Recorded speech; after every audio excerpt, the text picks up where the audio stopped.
So my phone dropped. So I'm just going to continue it on the second video over here. So we were going to check all of this work that we did when the equation was in factored form over here. We're going to check if it actually works on Desmos. So to review, we have our two x-intercepts at 3 and -5.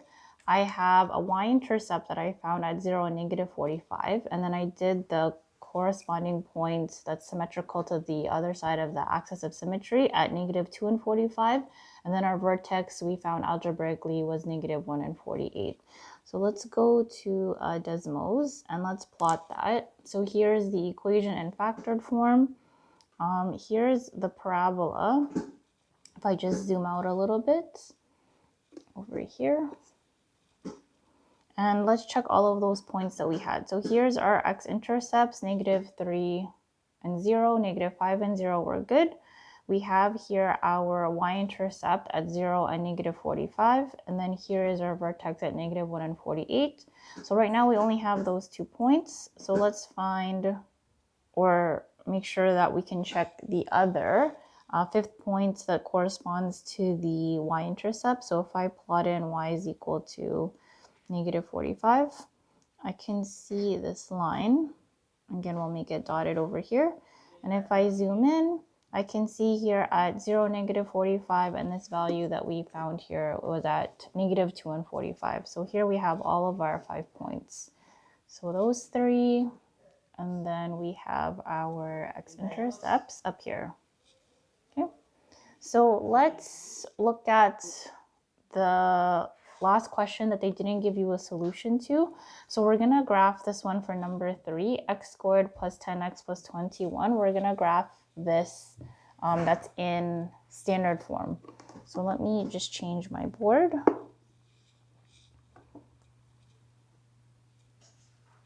Okay, so here's our equation in standard form. You have some techniques of either to factor. You're going to learn quadratic formula.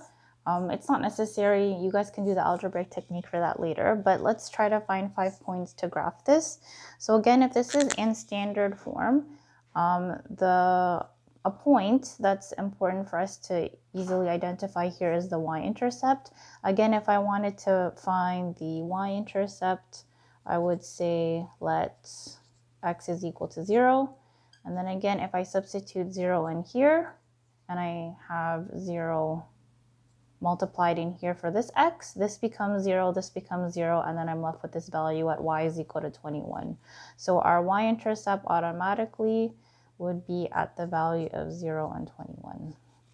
So we should be able to factor this and try to get x-intercepts. If not, that's why the quadratic formula is there, but your assignment and the algebra exercises up to this are allowing you to let it be factorable. So here we would remember how to do our techniques for product and sum. So our product is technically 1 times 21. This is 8 times c. And then our sum is equal to positive 10. So I need to find 2 numbers that when I multiply them, I'm going to get positive 21.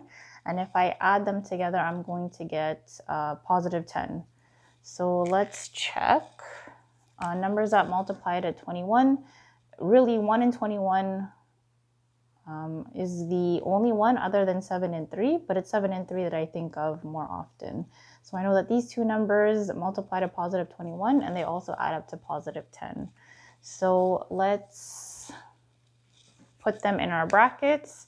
Technically, for decomposition, if you had a value not 1 here, we would write it as a 4-term polynomial. I'm just going to write it here with you to practice this. So remember, I would take this and I would decompose this into the 7x and the 3x.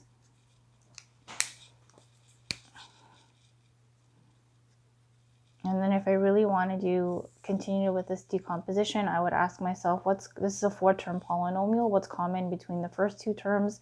I know that it's just x, and this is going to be x plus 7. Here, what's common between the next 2 terms, between 3x and 21? I know I could factor out a 3. So let's remove the positive 3. and I would be left with x plus 7. I'm happy because these two brackets are actually the same.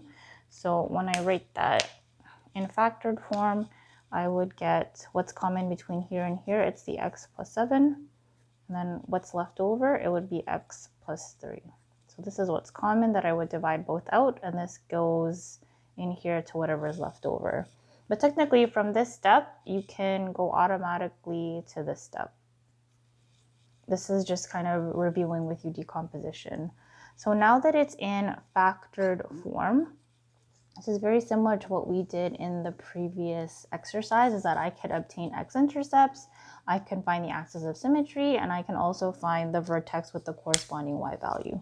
So let's find the x-intercepts. So we're going to write let y is equal to 0. So 0 is equal to x plus 7, and then I have x plus 3. This is going to give me, again, x-intercepts that I would just isolate for this. This would technically be x plus 7 is equal to 0. This is x plus 3 is equal to 0. And then remember, if it's inside of the bracket, when I take it out, it's the opposite. So this one, when we move it over, this is positive 7. So this one would be negative 7. This one, when we move it over, it's also positive. So this one would read as negative 3. So our two x-intercepts would be negative 7 and 0. And this one would be negative 3 and 0. So I have 3 points, 2 x-intercepts. I have a y-intercept over here. Let's find the vertex by taking the average of these. So let's leave this work here. I'll grab the other board.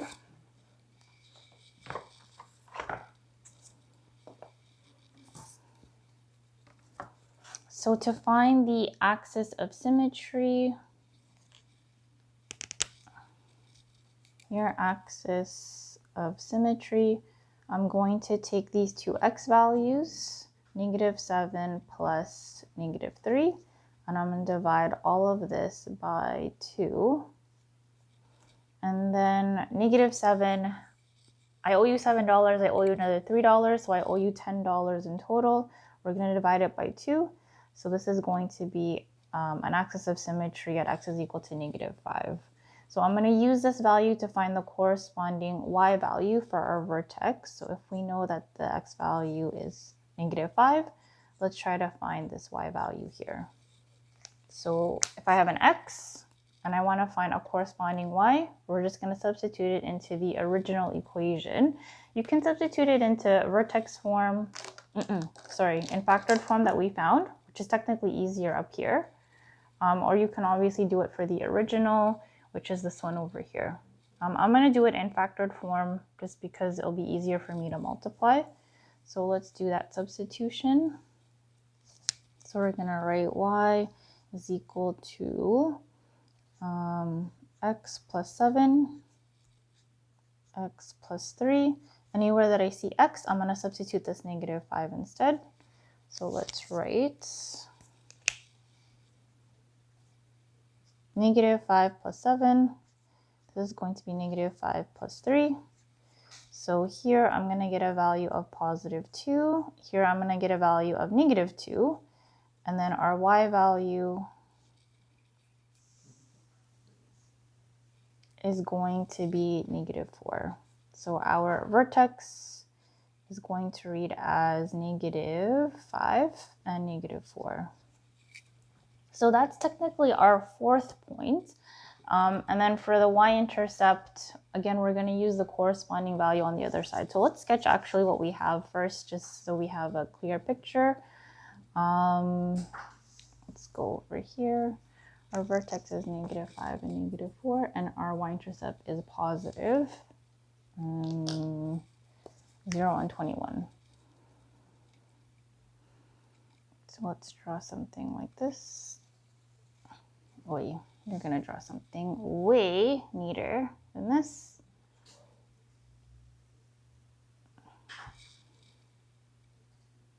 So we have x-intercepts again at negative 7 and negative 3.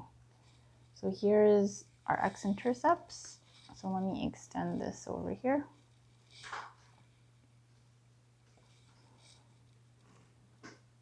So this is our X, this is our Y.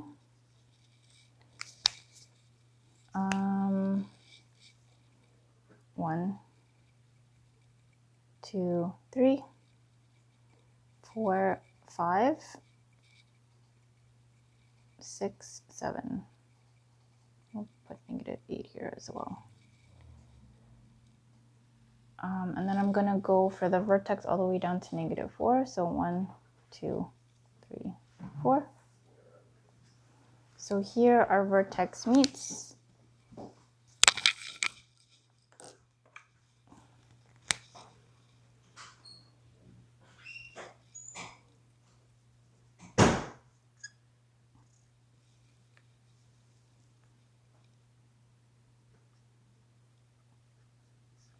We'll plot our x-intercepts here and here. I'll draw our axis of symmetry as well. So these are our 3 points. Let's have the other 2. Remember, the other 2 would be at our y-intercept at 0 and 21 that we found at the end. So that's just somewhere all the way up here. Make this highest point y is equal to 21. Let's write it as the y-intercept at actually 0 and 21. So here I have 2 x-intercepts of vertex. We have this y-intercept here. So I want to make a symmetrical graph that would look like this. I didn't go through the other point in my other drawing I saw in the video, so make sure you do that. And I also didn't label on my graph, so I don't want to be losing 0.5. So make sure you label the previous graph. We're going to label this graph right here. We'll write the original just to honor it, though we're not forgetting it. Again, standard form, it's not the most useful one in terms of information, but we're gonna make sure that we give it some love. And now we want to find the 5th point. So remember, we talked about symmetry. Over here, I can see that this is -5 for x. So this is telling me that this is 5 units to the right to get to this y-intercept. So if this is +5 here, I'm going to subtract 5 technically. The distance over here is 5, but 5 units going this way, maybe we'll say. From -5, I know that this is going to be x is equal to -10. So let's do that algebra here on this side. We're going to substitute x is equal to -10. We can do it in the original since we did it in factored form before. Y is equal to -10 squared plus 10 times -10, and then we're going to add 21. And the goal is obviously for our height or our y value to be the same as this. So this is -10 squared. -10 times -10 is going to give us positive 100. 10 times -10 is going to give us, let's write it like this, plus negative, so we can see that this is actually going to give us the result of 0, which we want because the y-intercept here is at 21. So we're happy about that we're checking algebraically. So our corresponding point on this side, again, would be -10 for x and then positive 21 for the y. So here's technically my 5th point. So I have my 5 points. I wrote the equation. I have the x-axis and the y-axis labeled, and then I have an appropriate scale. So this is me showing all of my work, so I'm going to get full marks. Okay, thanks guys.